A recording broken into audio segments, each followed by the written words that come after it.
think we were just doing maybe suicides on the football field. Right. And I just maybe after the fifth one, we get back to the sideline and I just pretend pass out because I just couldn't do it no more. I was tired.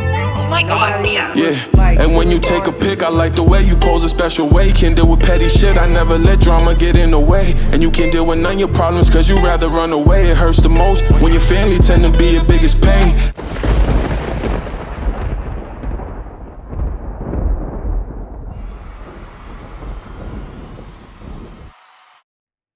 What's up, everybody? Welcome to the very first episode of Fastbreak Focus. This is the podcast where we shine a light on girls basketball, from high school, college, the WNBA, and everything in between. If you love the game, you're in the right place.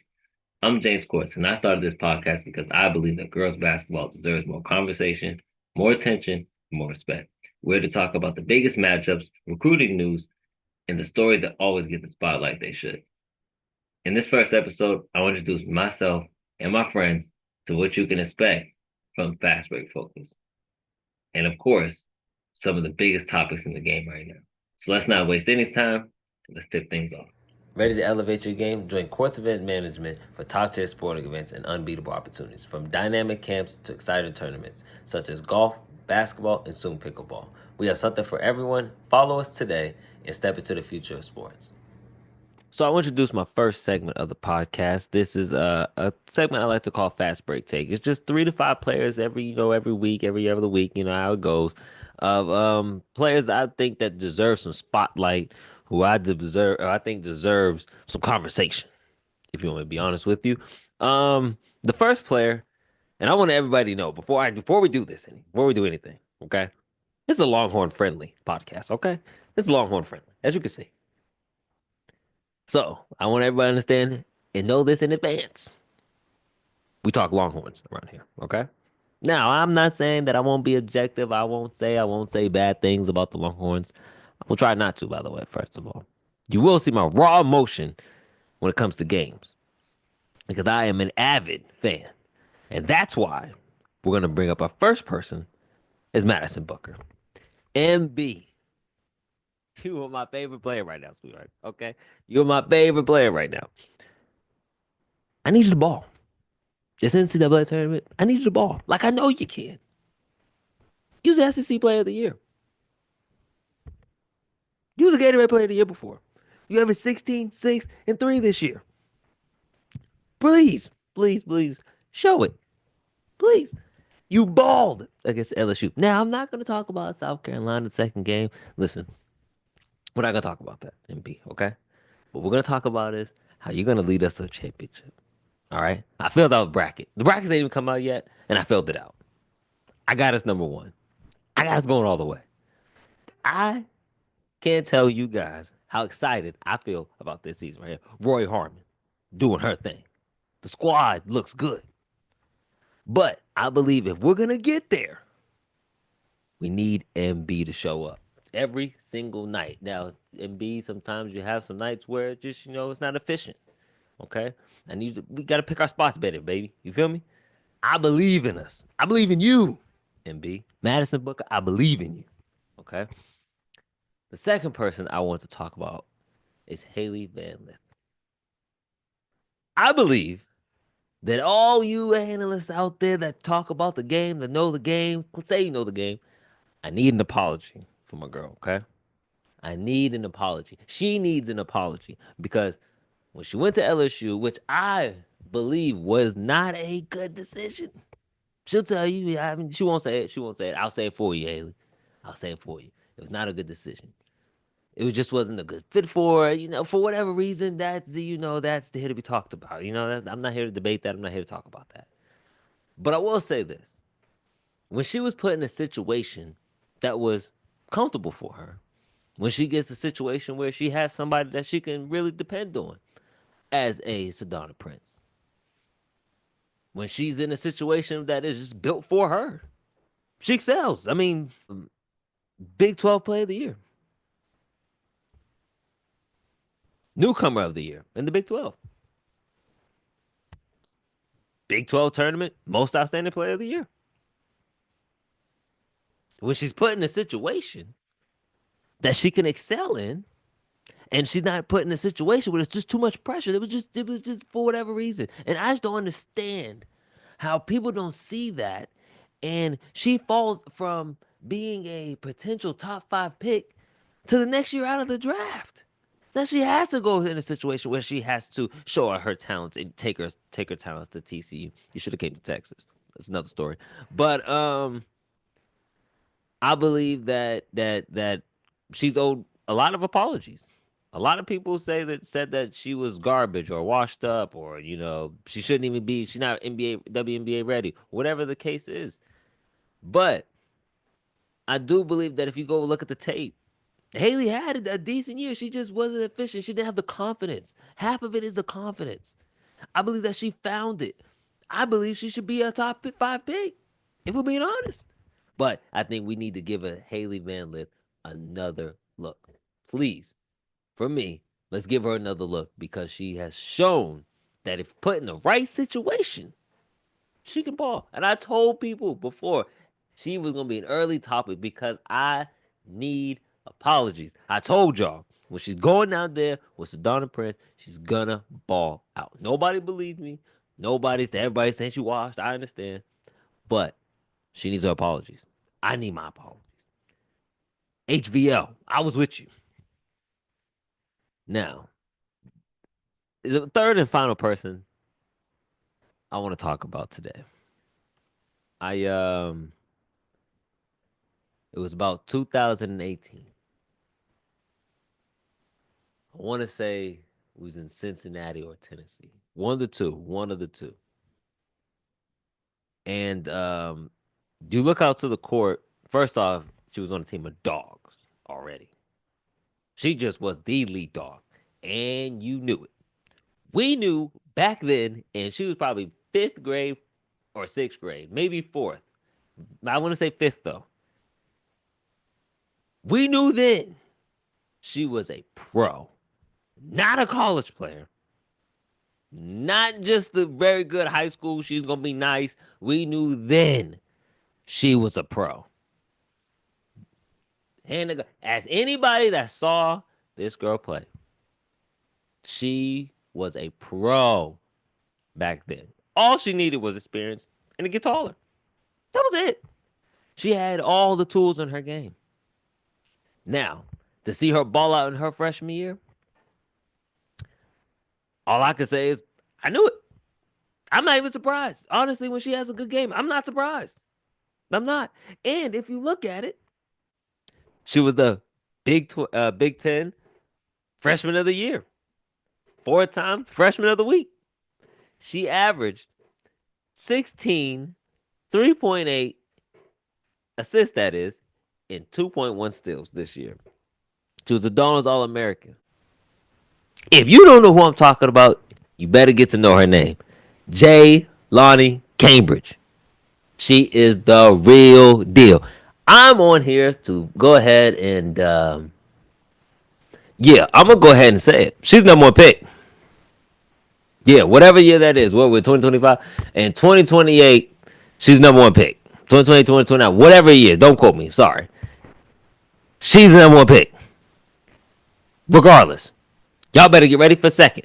If you're a freshman right now, just know you're coming in at least second. Because Jaylani Cambridge is here, and she is the real deal. That is my 3 players I want to highlight this week. Thank you so much, and let's get ready. Ready to elevate your game? Join Courts Event Management for top-tier sporting events and unbeatable opportunities. From dynamic camps to exciting tournaments, such as golf, basketball, and soon pickleball. We have something for everyone. Follow us today and step into the future of sports. You know we love breaking down the X's and O's, but we also love a good story. That's exactly why we're bringing in Taliqua Hamilton as a recurring guest. She's our inside the locker room person, always ready with a funny story and some behind-the-scene insight that you won't get anywhere else. Taliqua made her mark early, leading Huntington High to the state semifinals, averaging a double-double, played her AAU ball with the D1 Greyhounds, earning second-team All-State as a sophomore, first-team honors as a junior, and Conference Player of the Year as a senior while putting up 19 points per game. She also competed in track. She started her college career at Cincinnati, but faced tough break with the season-ending injury in her sophomore season. That didn't stop her, though. She transferred home to Marshall University, where she started for 3 strong seasons. Now she's giving back to the game as a coach for the Tri-State Pride and assistant coach for Cavalier girls basketball. Talika's got the experience, the stories, and the personality to keep things fun and real. We're hyped to have her as a recurring guest on Fastbreak Focus. Welcome to the squad, Talika Hamilton. How's that? Thank you. Yes, How's that was that? the perfect introduction for me. What's going on? So, how are you first before we get into it? How are you? How are you? I am doing good. I'm doing great. I just had a baby, so Congratulations. Congratulations. thank you. I am, I'm just loving being a mother again. I know that's right. I know that's right. Well, I love that for you. First off, I love that for you. Now, just to get into you a little bit of your college career, because like I said, you're the inside the locker room person, you have the stories. What are some of your pregame rituals? What are some things that you had to do before everything? Okay, so I'll tell you, when I was playing at Cincinnati, Mhm. this is what I did when I was there, because when I got to Marshall, I kind of switched it. Right. But when I was at Cincinnati, I would bake before every game. So Okay. like if that was like brownies, cookies, cupcakes, whatever, like I had a taste for, I would bake before every game Right. because I don't know why I would do that, but um I just did it. Right. And my coach even said something. She's like, we went on like a 6-0 run Right. at the bit, like 6-0, like start of the season. She was like, I don't know what you guys are doing before every game, but keep doing it because we're winning. And I was like, it's my bacon. Right. It's my bacon. It's my Right. bacon. Right. So that's what I would do at Cincinnati. At Marshall, um, I didn't really like have a certain pregame ritual. I just had to make sure my hair was done. I Right. had to make sure my edges was laid before every game because I feel like if you look good, you're going to play good. So that's what I did here at Marshall. Right. Right. Right. Okay. So now, who are some of the toughest people that you had to play with? Or at Cincinnati, who's some of the people that's like, they give you a good Okay, feel? so It's a when tough I time. first committed, yes, when I first committed to Cincinnati, we were in the Big East, Mhm. and that's when we had like UConn in our conference. We had USF, Marquette, we had Syracuse. Like we Yeah. had big schools in our conference, and Some that's like, dogs. yes, that's a Right. reason that I wanted to play at Cincinnati because I was like, I want to play these big teams. Like I want to be on TV. Like you know what I'm saying, like. For sure. And my head coach, she played for Gino, um, and she coached under Gino. So her and Gino were like super tight. Right. I think the toughest team we had to play when I was playing was UConn, and they beat us by 50 points. Yeah. We never stood a chance.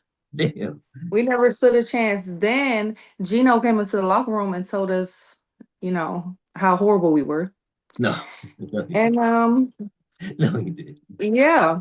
So Hold on. No, probably the I need the story. What did he what did he really say? Did you oh talk to Gino? he Not too told many us people say they talked to Gino. right. He told us that we all were horrible except for the point guard, Delisha Hollins. If y'all want to look her up, she's amazing, amazing, amazing. Yeah. Yeah, he told us we all played horrible except for her.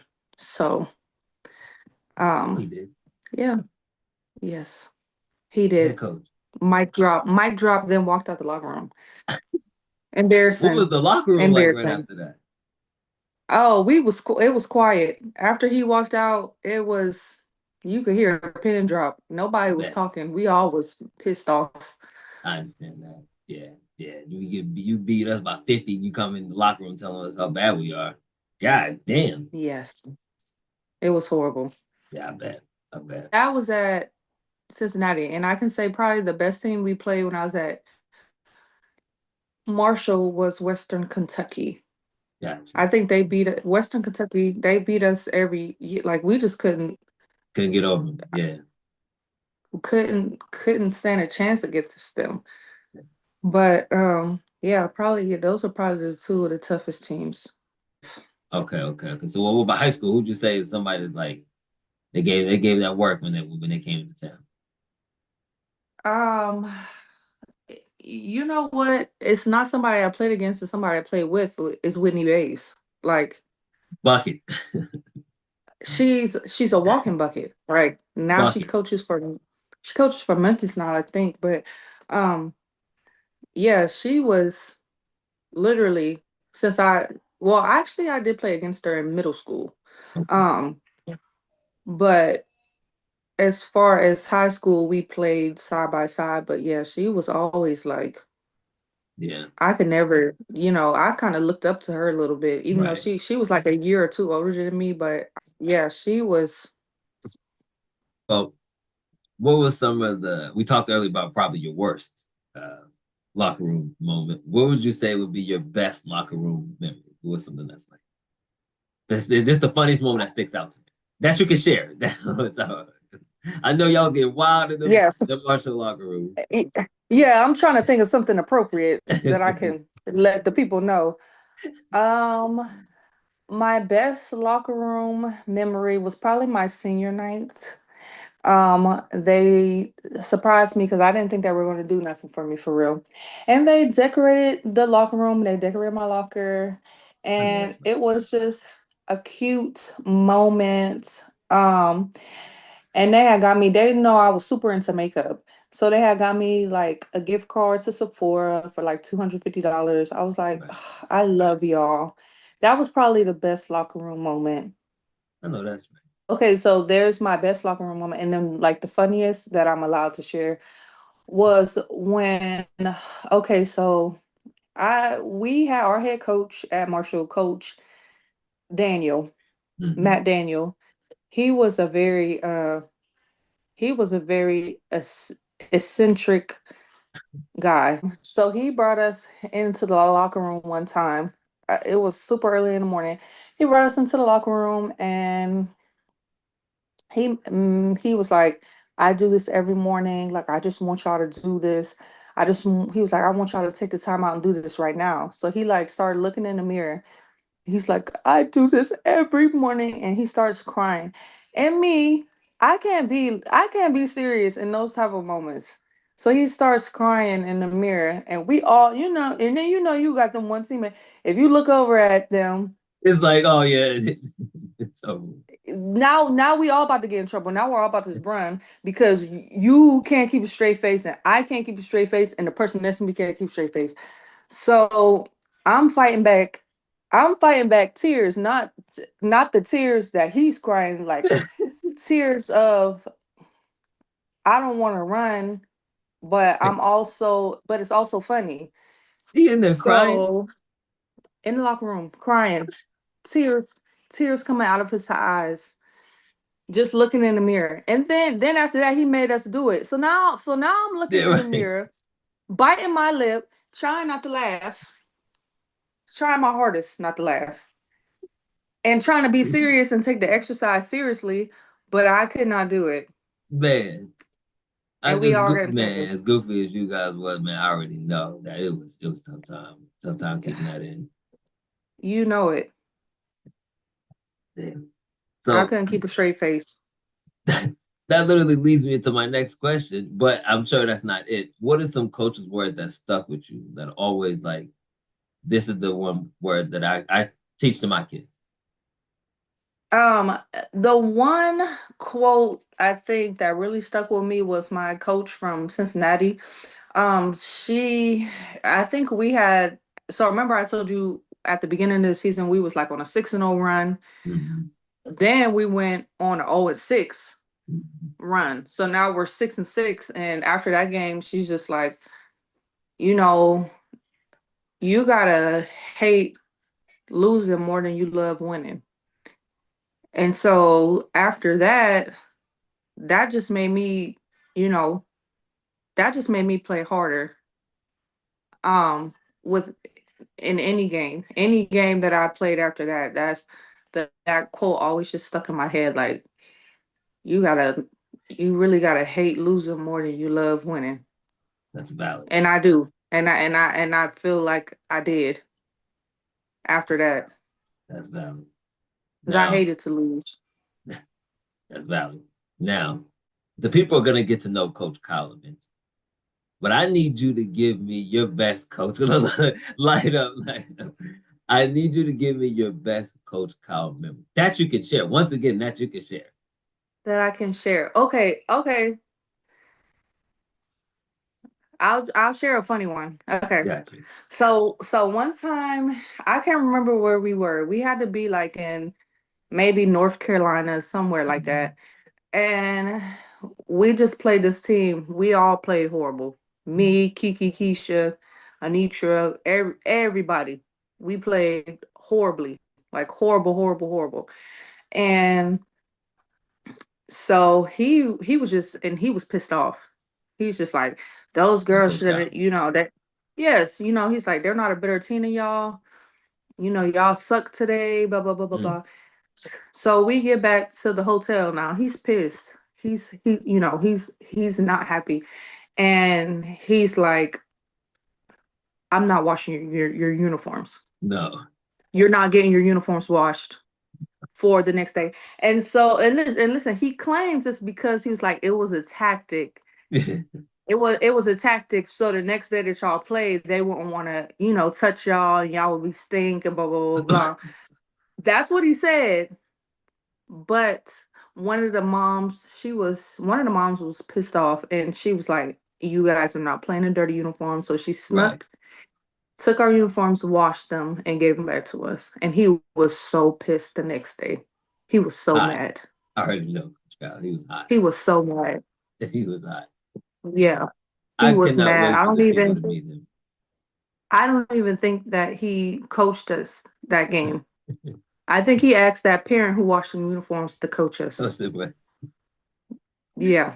That is hilarious. Well, I cannot wait for the people to meet Coach Kyle. I just had to throw that in there because I'm gonna have Keanu on later, and I'm gonna try to get all you guys, and I know you guys are each gonna tell a different story that is hilarious. And but what would be your what was your like welcome to college? What was that moment? It's like, whoa, this is college.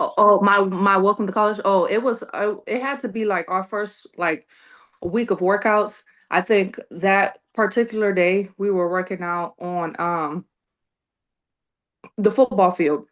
Oh, And the way that Cincinnati is set up, mm-hmm. like the football field is in the middle of campus. You walk around it, but you can also walk down into the stadium Right. like that. So we're outside. There's students like walking past. They can see us working out. You know what I'm Mm-hmm. saying? And so I think we were just doing maybe suicides on the football field. Right. And I just, maybe after the fifth one, we get back to the sideline and I just pretend pass out because I just couldn't do it no more. I was tired. Nobody was like feeling sorry for me. You know what I'm saying? So I pretend pass out. And they told me to get my ass up. Welcome to college.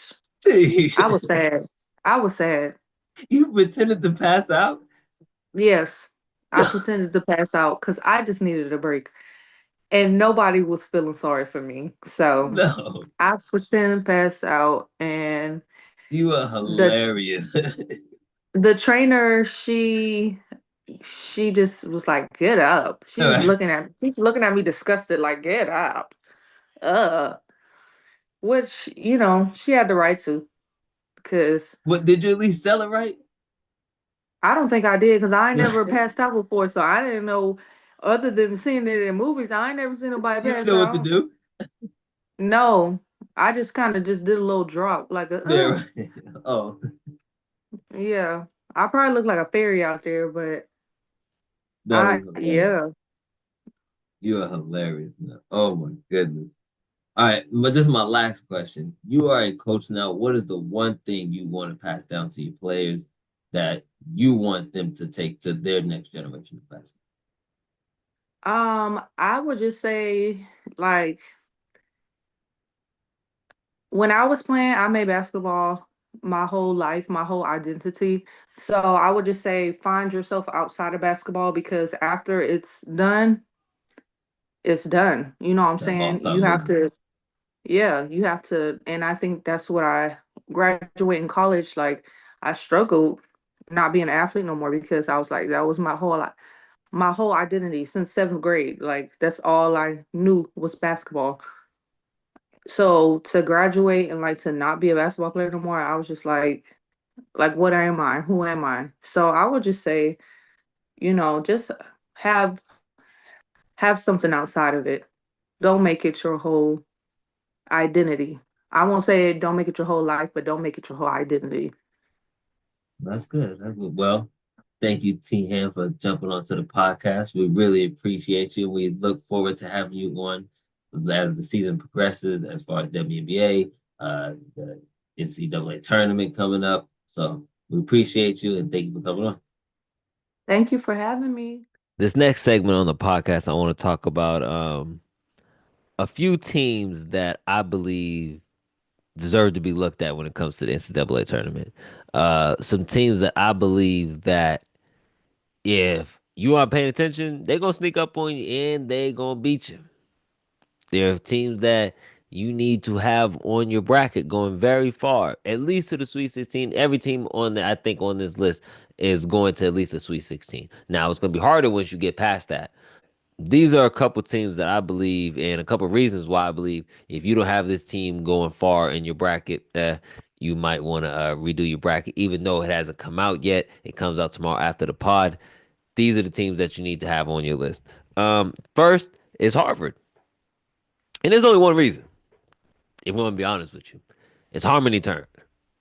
Harmony Turner is a bucket, a baller, everything you want to include in there. She's that bucket. Uh, 14 school records at Harvard. Now I know what you're thinking. It's just Harvard. You know what kind of records do they have? It doesn't matter. Anytime you walk away with that many records, you're a problem. You need to. You was nice. They're gonna make a deep run. And I go that got them going to the Sweet 16 just because of her, just because of her talent alone. Depending on who she matches up with, I gotta go into the Sweet 16 straight up. Unless you run into before then, they mess it up and put them low. But which I don't believe they will. I believe that she is somebody that could lead a team to Sweet 16. After that, yeah, it's get dicey depending on who they play. But that's one team. I'm sorry that has a chance to go far. I mean, this is their first time since 2007. They're looking to make some noise. I believe that they can, get a few games in them, and get under the belt, and lead the way. The next team I want to talk about is NC State. Um, for some reason, to me, that they're not getting talked about enough. Well, I believe that when you have four players in who score in double figures and four players who are shooting above 40%, I believe that they're a problem. I believe that they're a team that you need to watch out for. I believe they're a team that's dangerous. When you look at the lefty, Isaiah James, I think that when you look at her, I think she's a problem. I think she's something that you need to deal with.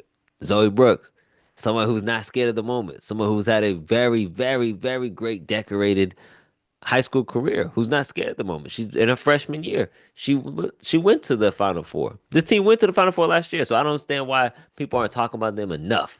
I believe that there's a lot of USC's and a lot of other conversations, but I believe that I believe NC State is a team that needs to be talked about going further. Um, TCU. We talked about Haley earlier on the podcast, but I believe that she's somebody that could lead her team far. Sedona Prince is real deal. I don't, whatever. TCU is going all the way. They're going a long way. TCU is somebody that we need to pay attention to. TCU is a team that we need to write in your bracket very far. At least Sweet 16. I believe they can get to the Elite Eight just off of chemistry and how well they've been playing recently. They went on a deep run in the Big 12 tournament. They won it. I believe that they're playing high confidence right now. They believe in each other. They're playing well. They're out there having fun, and I believe that they're a team that we need to watch out for. UConn. At one point in time, it was UConn versus the field. I don't believe that they're there, but I believe Paige Beckers has them in a position to where we gotta really think about them. We gotta really discuss UConn. They are a team that could go all the way. They're a team that can actually win it. If you really look at it, I believe that they have the size. I believe they have the star power, and I believe that Gino is the best coach in college basketball history, boys or girls. Now I'm not here to debate that today. We can save that for some other time. Somebody else can come on the pod. Feel free to reach out if you want to come onto the pod on Instagram, Fastbreak Focus Pod. But I believe that it is it's real. UConn's for real deal. They're real deal, and I believe that you should write them in. Now, the last school I want to talk about is Juju. How do you do? USC. Oh my lord, Juju can get nuclear hot, nuclear. And I believe that if she runs up against UCLA again, she got something for them. Now I believe they're going to be a top 2 seed. So getting to the Final Four means they got to eliminate a top 1 seed. Now, I believe Juju's good enough to do it. Scary enough. Unfortunately, I'm scared for Texas if they get in our bracket. I'm scared because of Juju. I believe we have the defense to deal with it. But once again, that girl is nuclear. That girl can get hot. And she can literally change a game in 3 shots. You give Juju 3 good shots, uh-oh, you're in for trouble. Trouble. And those are 5 teams that I think that we should have in conversations. Those are 5 teams I believe that we should have going far in the NCAA tournament. Those are the teams I believe that nobody really is talking about. Of course you talk about UConn, you talk about the USCs, but I believe that, they're not getting the conversation of that we can win it all. I think they're getting conversations of, oh, they're pretty good. They'll be all right in the tournament. No, those are teams that those two are really teams that's like, whoa. Now if they click at the right time, they're gonna win it. Now, before, like I said, I still got Texas because I'm a homer. As you can see, I am Texas all the way. This is a Longhorn friendly podcast. Let me say that again for the people that didn't hear it the first time. It's a Longhorn friendly podcast. But those are teams that I believe that we need to watch out for, and those are teams that we need conversations about. Ready to elevate your game? Join Courts Event Management for top-tier sporting events and unbeatable opportunities, from dynamic camps to exciting tournaments, such as golf, basketball, and soon pickleball. We have something for everyone. Follow us today and step into the future of sports. Yeah, no. All right. Joining us is Kendall Sheffield, a seasoned coach with 8 years of experience leading his alma mater, Broughton High School. In addition to his high school coaching success, he served as a program director and the head coach for the D1 Greyhounds North Carolina AAU team, developing top-tier talent for grassroots level basketball. Welcome to the podcast, Kendall Sheffield. Thank you for having me. How's it going, boss man? How's it going? Can't really complain. Winding down from the high school season, and making sure I got all that in check to kind of rev back up for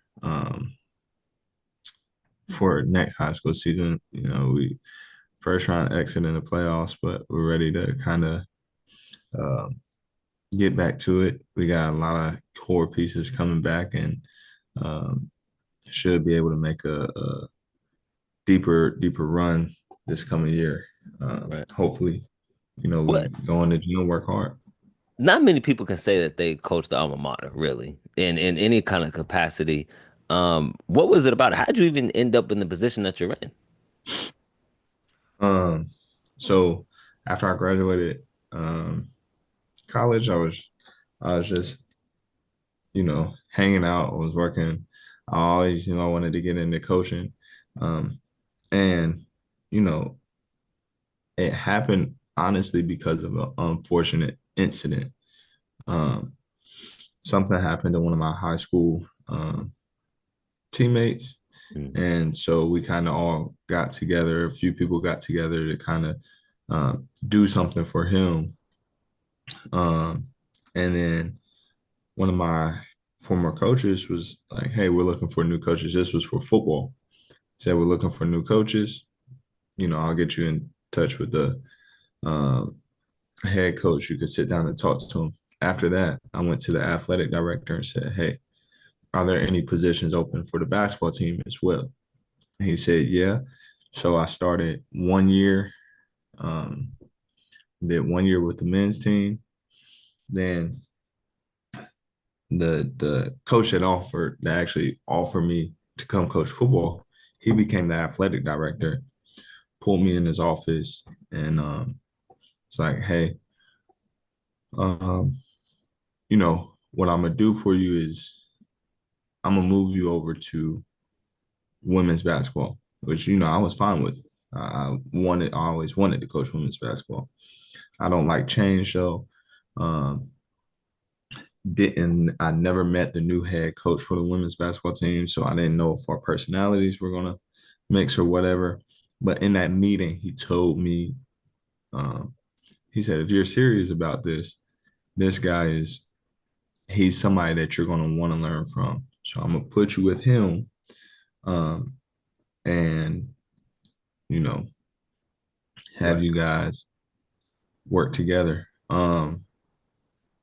He was like, he's gonna help you learn how to be a head coach.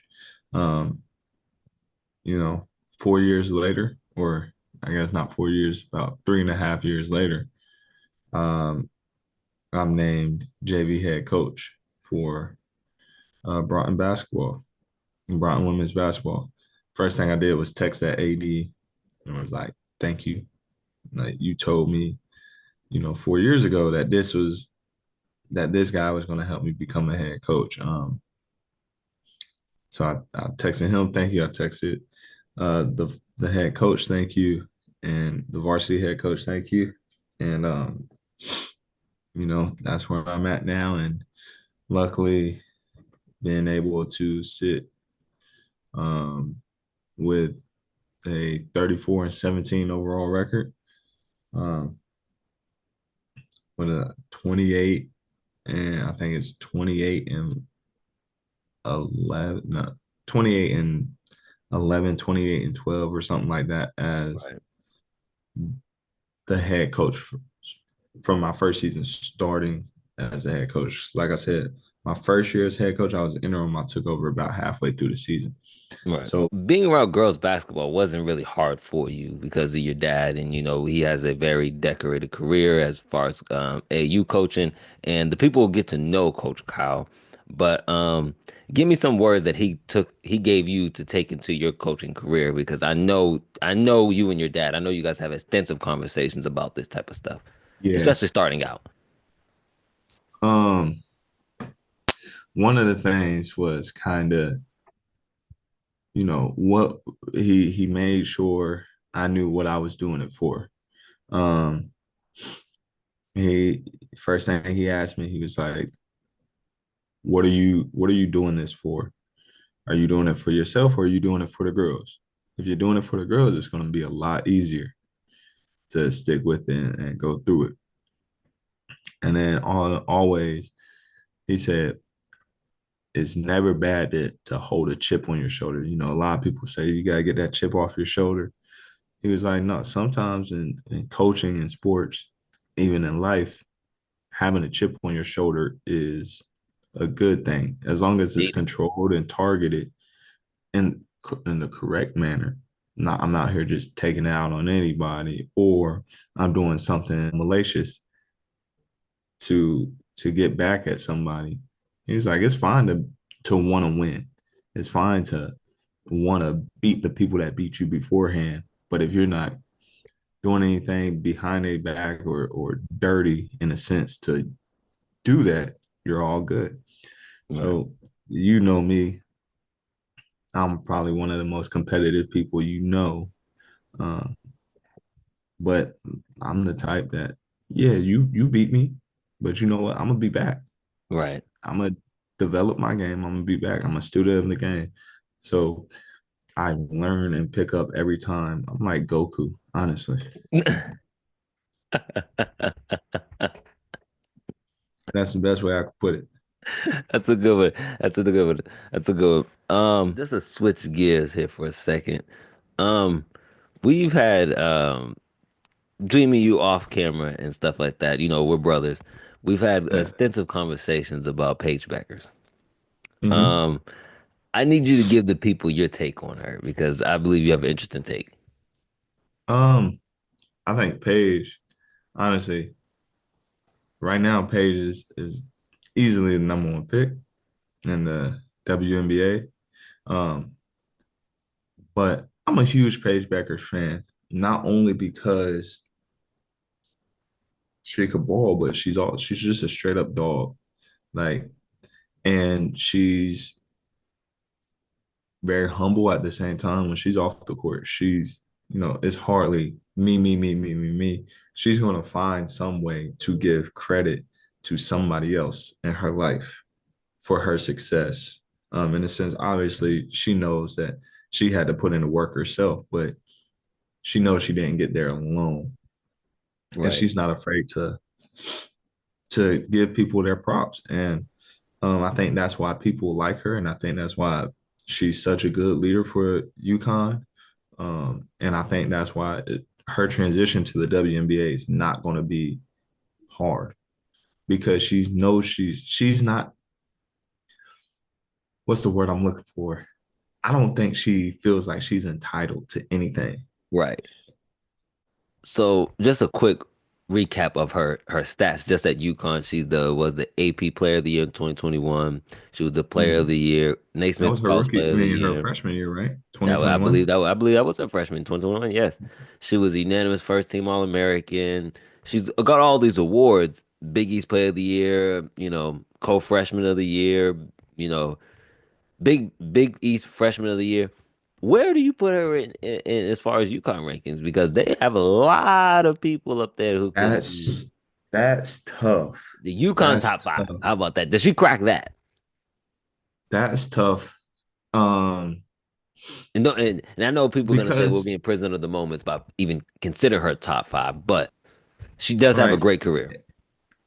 Um, it's tough because of like you said, the people that go through there, I'm a little biased as well.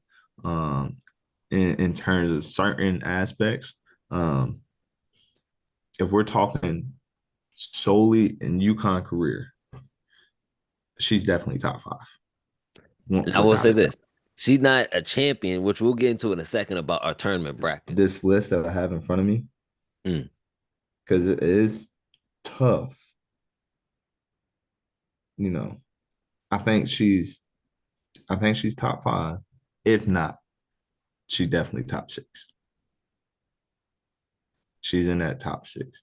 Because you got Diana Taurasi, Stewie, Stewie, Maya Maya Moore, Moore.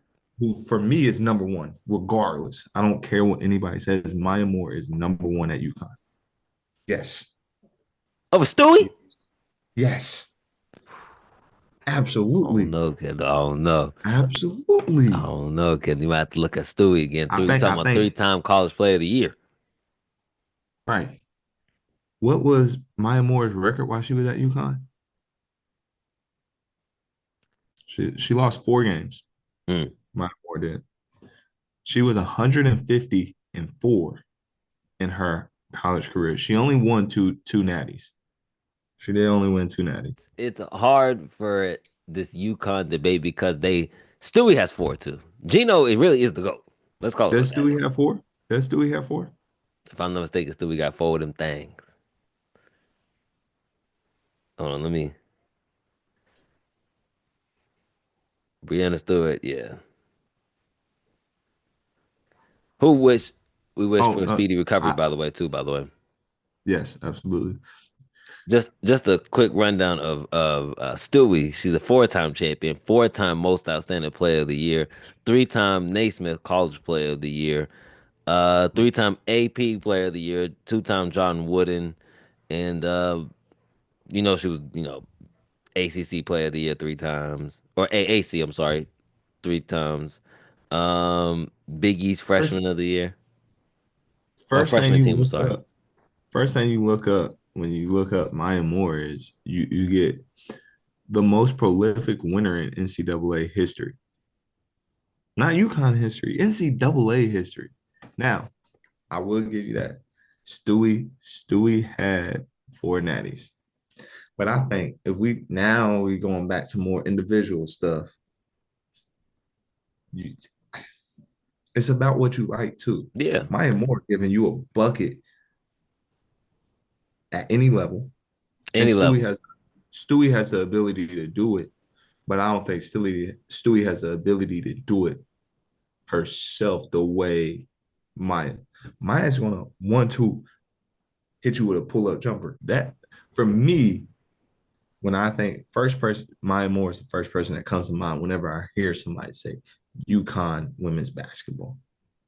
I agree with that. I agree. I think that it's a very interesting debate. I don't think, people are wrong for either one. I personally have Stewie, but Maya Moore is a great option. I believe she's in my opinion, she's number two. Some people put her one like you, and I agree with that. She has a great resume to be number one. So I'm not mad at that. So who you got winning it all this year? I know the bracket hasn't come out, but is there a couple teams that's like, yeah, and they're gonna be the ones. They have a chance. You know, you know, it's tough. It's very tough to figure that out. But I love that. I'm happy that we're out of the time when it don't matter how good every other team in college basketball is. You know UConn. who's winning. It was UConn. There could be a team who didn't play UConn all season. Didn't play UConn all season. So they had you know, 29-3 record. And you're like, oh, yo, these girls is bad. These They're girls ready. can hoop. They're ready. They play against UConn, lose by 50. You like, is UConn that much better than every other team? They were making second teams And look they like were. they didn't know how to play basketball for real. Yes. And it was a rarity that a team beat them. The Skylar Diggins Notre Dame teams. At the Brittany time, Griner. Brittany Griner, right? So when those teams won, you thought it was kind of a changing of the torch, but UConn right back there next year. Like, yeah, It do we not it worried about what y'all did? Like, it was honestly like you had to have a pro. You needed one or two pros on your yeah, team to beat UConn. If you didn't have that, there was no chance. But the yeah, thing is, UConn had all the pros at that time. They had a bunch of right, pros on the team. They had pros come off right, the bench. So it was hard yeah. to once that, the South Carolinas came about, Tennessee was, starting to make a comeback and Mhm. stuff like that. It was once, Shout the out Kim talent. Mulkey. I gotta say that. My probably one of my all-time favorite coaches, Kim Mulkey. I think she did an amazing job with Tennessee this year. Amazing And I job. just gotta give her a shout out. Now, just to tie it all together, give me three teams that you think is that could win it all. Three teams that I think could win it all. South Carolina, for sure. Of course.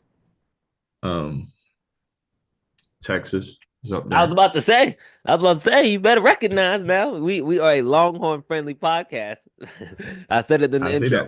We're I Longhorn like friendly. the FBF on the board Yeah, behind yeah. you too. I do like that. Um, but uh, and I think what I say is already South Carolina already, Texas, Mhm. It's and there's so many UCLA. other ones, There's man. USC. I mean, yeah, USC out there. There's Notre Dame. Some teams I out was there. thinking Notre Dame, NC State, NC they State. come alive during tournament time. They Duke has been showing a lot of promise over the last couple of weeks. they've been playing really well. ACC tournament champions. Yes. Um, I don't know if we said this already. We might have UConn's already always in that talk. Um, especially with the players they got. Sarah Strong, shout out to the NC native, um, Sarah Strong, Paige, Ozzy. Mm-hmm. Uh, I can't remember her name, but number 20, the transfer from I think Stanford, Mm-hmm. uh, something like that. Uh, but she could play very solid team. Um, but again, it's unpredictable, man. You don't know what teams are going to kind of sneak their way up there. You know, it's you It's don't know. it's gonna be You don't it's gonna be know, really fun. It's gonna be really fun over the next right? few weeks. It's really fun. I'm gonna be real with you. I'm not a huge believer, if that's the word, in USC right now. Mm. That they can win it all. They're going to make a very deep run, but I don't think they can win it all just yet. A Um, few more years, huh? Another piece or two, huh? yeah, I think next year they're going to be really strong contenders. You got Juju, more than likely coming back. Oh, the other team, UCLA. UCLA kind of stepped it up over the last couple of days. I don't think they're winning it all, but they stepped it up. Yeah, big Um, time. So right. one thing I really wanted to get your opinion on was the WNBA expansion. Mm-hmm. Um, yeah, and I'm glad you did because you were an avid person for North Carolina needs a team. And Yes. we've seen Toronto get a team, we've seen Portland get a team, we see Golden State's about to have a team this year. Um, why North Carolina? What is it about? I want you to sell North Carolina right here. Right now, the commissioner's watching. I want you to sell North Carolina. So first of all, I love that the WNBA is getting the expansion draft. I think there's tons of people that are playing, tons of women that are playing college basketball that deserve a shot to play professionally in their home country, um, in one of the best leagues in the world, um, if not the best league in the world. So I think I love that the opportunity is being spread wider, and I think it's going to make for a more entertaining league. Specifically North Carolina. I'm gonna start with this. Does anybody like? There's not a lot of people that know this. Does anybody know what North Carolina's nickname is when it comes to basketball? I only know North Carolina's the Tar Heel state. North Carolina is the hoop state. Its nickname when it comes to basketball is the hoop state. Y'all got You look up hoopers. the hoops. Y'all got hoopers. I had to I, think for a second. Y'all got hoopers. Y'all got a lot of hoopers come through North Carolina. I Let's just mean, start look at there. the, you can't. I don't know if you could read that. I just searched the hoop state. What does it say up there? Right. So I'm not making this up. I'm not making it up. Right. Right. You know, You are hilarious, man. I'm it's Yeah, talking you about a really pulled media it up. company, but they got that nickname for a reason. Right. Um, but why is NC State the hoop state? Right. So it's this one is more accurate. It's not. I'm not making it up. Long story short. So why not put a team in the hoop state? Why not? Gotcha. The only thing I will say is don't put that team in Charlotte, North Carolina. It's gotta it's gotta be in Raleigh, North Carolina. And I'm not just saying that because I live in Raleigh, but I'm saying that for the grand scheme of things, right? If you look at towns that are around Raleigh or the schools that are around Raleigh, NC State, Duke, and UNC, the three top schools in North Carolina Mm. for basketball, men's or women's, right? Charlotte is 2.5 hours away from that, right? So I think if you put your team, and we got a facility that can hold a professional team. We got two actually that I could think of off the top of my head. Um, Dorton Arena, which I'm sure if we get a women's team, they will make the adjustments to be able to house that women's team comfortably. If not, You put the I team in think Charlotte? no. Personally, I would personally I would put the team in Raleigh, And I'm not just saying that, Homer. right, in the bias sense. I'm saying that very actually in a very strategic marketing sense, in my opinion. Mm-hmm. Although Charlotte is the biggest city in North Carolina, I think when we're talking about overall market for basketball, Raleigh is a um, is a better city for that. But you're going to have fans that want to come out to the game. Let's say, right, it just so happens that you get Isaiah James from NC State playing on your North Carolina team. Big. She's bringing all those NC State fans to North Carolina. I mean, to the professional games, right? And then saying, why not? Right. And when I'm at NC State games, you hear people talk about Isaiah. Trust me, they are out there talking about Isaiah and Shania. Lefty. You know, I mean, why not? Why Now, not? It just makes sense. well, thank you so much, Kendall Sheffield, for jumping on the podcast. The people are going to get to know you as Uncle Kendall. I don't know if you're okay with that. I call That's you fine. Uncle Kendall just for people at home. I call him Uncle Kendall. He is a great uncle. He is a family man. He is a great coach. He's somebody that I would absolutely let my daughter play for. I believe that he is about the players that he coaches, and you won't find too many people that are like that. I'm not just saying that because he's my brother. I'm saying that because I genuinely know the guy, and I know, his intentions. The stories that come from him are beautiful, and you could just tell by the way his players talk about him, the way his coaches talk about him, the way his parents talk about him. And I believe that it's a long success. So if you're in the North Carolina area, more specifically the Raleigh area, give a shout out to the D1 Greyhounds, North Carolina. And if you have a daughter on the team, or a daughter playing basketball, you should definitely go and give her a look. It's a great program that has a storied history. I believe that Kendall's doing a good job of continuing the history, continuing the traditions that have been going on. And Instagram page is D1 Greyhounds NC. Everybody go ahead and give it a good look out, give it a good shout out, and we look forward to seeing more of you, Uncle Kendall. Is there anything that you want to give to the people?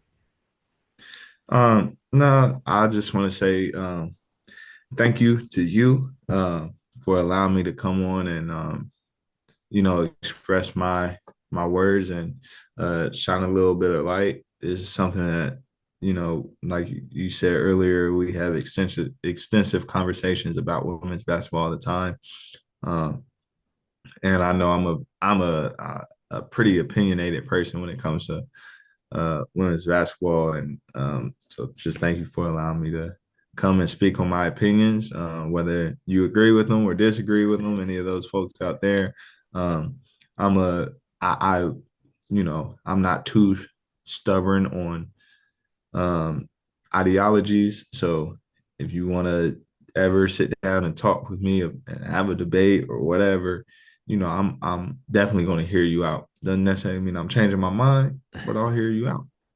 Most definitely. Right. So thank you so much, Kendall Sheffield, and thank you guys for watching Fastbreak Focus. thank you.